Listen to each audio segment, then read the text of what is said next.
దేవుని ఘనమైన నామానికి మహిమ ప్రభావములు కలుగునుగాక. ఆమేన్. ప్రభువునందు ప్రియ సహోదరి సహోదరులారా, యవనస్తుల నిమిత్తం ప్రత్యేకించి ఏర్పాటు చేయబడిన ఈ ఫ్రైడే ప్రాక్టికల్ టాక్ మిమ్మల్ని ప్రేమతో ఆహ్వానిస్తూ ఉన్నాం. ఒక మాటను ధ్యానం చేసుకుందాం. యెషయా గ్రంథము 5వ అధ్యాయము 11వ వచనంలో ఈ రీతిగా రాయబడింది. మద్యము త్రాగుదమని వేకువనే లేచి తమకు మంట పుట్టించు వరకు చాలా రాత్రి వరకు పానము చేయువారికి శ్రమ. గమనించండి ప్రియ సహోదరి సహోదరులారా, మద్యపానం అనేది ఒక చెడు వ్యసనం. కొందరు సరదా కోసం దీన్ని అలవాటు చేసుకుంటారు, మరికొందరు తమ బాధలు మర్చిపోవటం కోసమని అలవాటు చేసుకుంటారు. బాధపోతుందని అలవాటు పడిన వారికి జీవితంలో బాధ తొలగిపోదు కానీ ఇంకా అధికమవుతుంది. విచారకరమైన సంగతి ఏంటంటే, దేవుని యందు విశ్వాసం ఉంచిన వారు సైతం మద్యం తాగుతూ దానికి బానిసలవుతూ ఉంటున్నారంటే మరి ఎటువంటి బలహీనతగా అది మిగిలిపోయిందో అర్థం చేసుకోవాలి. మద్యం త్రాగే వారికి శ్రమ అంట. ఎందుకని గమనించండి. సామెతల గ్రంథము 31వ అధ్యాయము 5వ వచనంలో ఈ రీతిగా రాయబడింది. త్రాగిన ఎడల వారు కట్టడలను మరతురు, దీనులకందరికీ అన్యాయము చేయుదురు. గమనించండి, త్రాగిన ఎడల వారు కట్టడలను మరతురు అని రాయబడింది.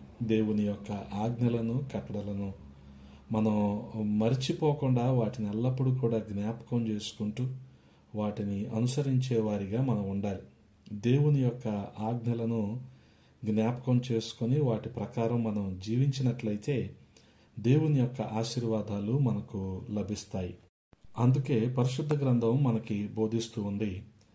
ద్వితీయోపదేశకాండము 28వ అధ్యాయము 1వ వచనంలో, నీవు నీ దేవుడైన యెహోవా మాట శ్రద్ధగా విని నేడు నేను నీకు ఆజ్ఞాపించుచున్న ఆయన ఆజ్ఞలన్నిటినీ అనుసరించి నడుచుకొని ఎడల నీ దేవుడైన యెహోవా భూమి మీదనున్న సమస్త జనముల కంటే నిన్ను హెచ్చించును. గమనించండి. అందుకని దేవుని ఆజ్ఞలను మనం మీరిపోవటానికి వీల్లేదు. వాటిని మనం జ్ఞాపకం చేసుకుంటూ ఉండాలి. వాటి ప్రకారం మనము జీవించినప్పుడు దేవుడు ఖచ్చితంగా మనల్ని ఆశీర్వదిస్తాడు. అయితే మద్యపానం ఏం చేస్తుందంట?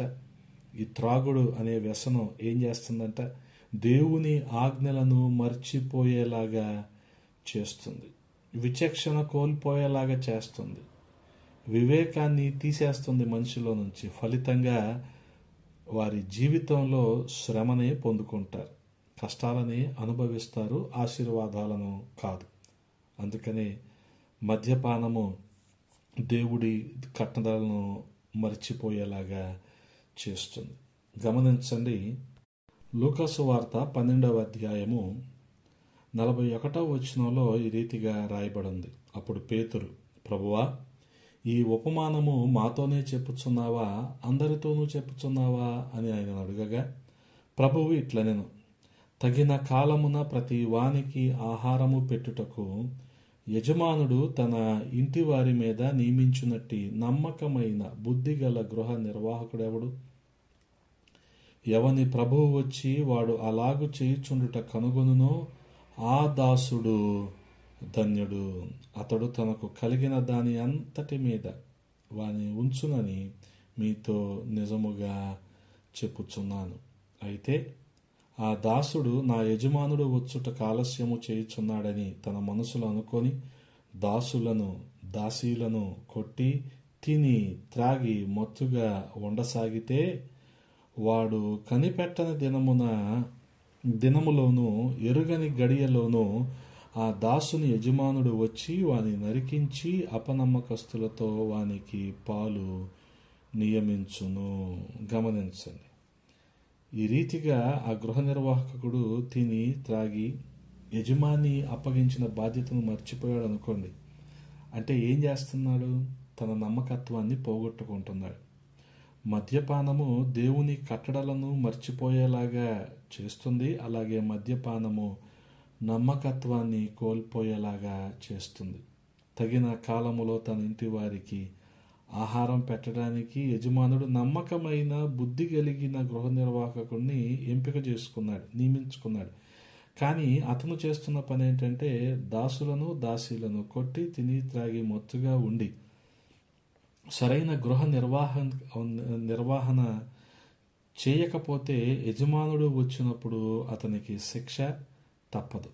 అందుకే యజమాని నియమించినప్పుడు నమ్మకమైన వ్యక్తిని ఎన్నుకున్నాడు. కానీ అతను తాగి మత్తుడుగా ఉండి తన పనిలో నమ్మకత్వాన్ని కోల్పోయాడు, నమ్మకంగా ఉండలేకపోయాడు. గమనించండి, మద్యపానం కూడా మనుషుల్ని ఆ రీతిగానే చేస్తుంది. ఆ విచక్షణ కోల్పోయేలాగా చేస్తుంది. ఎంతటి అపరాధానికైనా ఎంతటి పాపానికైనా తెగించేలాగా చేస్తుంది. గమనించండి, మనస్సాక్షి కోల్పోయేలాగా చేస్తుంది. కాబట్టి వీటికి యవనస్తులు ముఖ్యంగా దూరంగా ఉండాలి. అదే ప్రభువు మన నుంచి కోరుకుంటూ ఉన్నాడు. అదే రీతిగా మనం చూడగలిగితే సామెతల గ్రంథంలోనే రాయబడి ఉంది. 20వ అధ్యాయము, సామెతల గ్రంథము 20వ అధ్యాయము మొదటి వచనము, 21 ద్రాక్షారసము వెక్కిరింతల పాలు చేయును, మద్యము అల్లరి పుట్టించును, దాని వశమైన వారందరూ జ్ఞానము లేనివారు. గమనించండి, మద్యం ఏం చేస్తుంది? అల్లరిని పుట్టిస్తుంది. ద్రాక్షారసము వెక్కిరింతల పాలు చేస్తూ ఉంది. వాటి వశంలో ఉండేవారు క్రమాన్ని మీరుతారు, క్రమాన్ని కోల్పోతారు, జ్ఞానాన్ని పోగొట్టుకుంటారు. ఆ రీతిగా ప్రియ సహోదరి సహోదరులారా, చూడగలిగితే మద్యం తాగిన వాడు సరైన రీతిగా ఉండడు. క్రమశిక్షణ అనేది అసలు ఉండదు. అల్లరి చేస్తాడు, ఏం మాట్లాడతాడో తెలియదు, ఏమి పనులు చేస్తాడో తెలియదు, ఎక్కడ పడిపోతాడో తెలియదు. గమనించండి, అల్లరి ఉన్న చోట దేవుడు ఉండడు, క్రమము లేని చోట దేవుడు ఉండడు.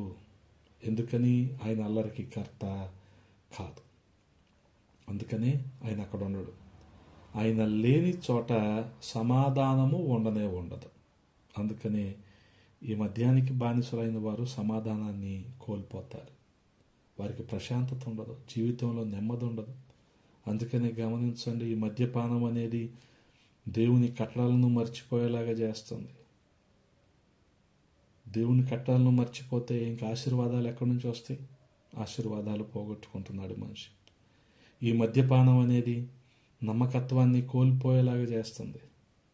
పనిలో నమ్మకత్వం లేకపోతే చెడ్డదాసుడుగానే మిగిలిపోతారు మనుషులు కదా. అలాగే మద్యం అల్లరి పుట్టిస్తూ ఉంది. ఈ అల్లరి ఉన్న చోట ఆయన ఉండడు, క్రమము లేని చోట ఆయన ఉండడు. కాబట్టి సమాధానాన్ని నెమ్మదిని మనిషి కోల్పోతూ ఉన్నాడు. కాబట్టి ప్రియ సహోదరి సహోదరులారా, ప్రతి ఒక్కరూ కూడా జాగ్రత్తగా ఆలోచించండి. ఎవరో చేశారని మీరు కూడా చేయటం కాదు. ఎవరో ఆ రీతిగా జీవిస్తున్నారని మీరు కూడా వారిని చూసి ప్రభావితం అవటం కానే కాదు. గమనించండి, ఆహారము కాని దానికోసం మీరు ఎందుకు ఖర్చు పెడుతున్నారు కదా. గడిచిన వారం కూడా ఈ మాటను మనం ధ్యానం చేసుకున్నాం. ఆహారము కాని దానికోసం మీరు ఎందుకు ఖర్చు పెడతారు? ఇది ఆహారం కాదు, ఇది మీకు శక్తినిచ్చేది కాదు.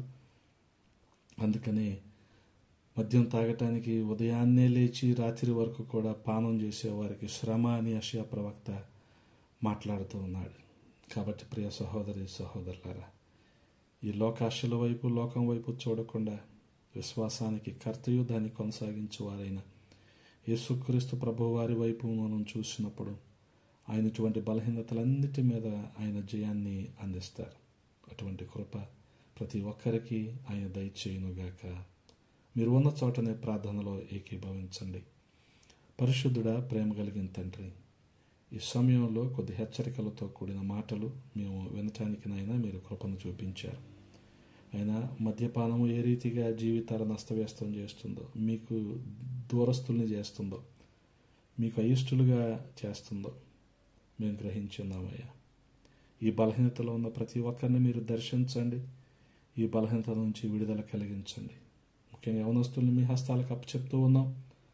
వారి పట్ల మీ విశేషమైన కృపను చూపించండి. వారిని దీవించి ఆశీర్వదించమని యేసయ్య నామంలో అడిగి వేడుకుంటున్నాము పరమ తండ్రి.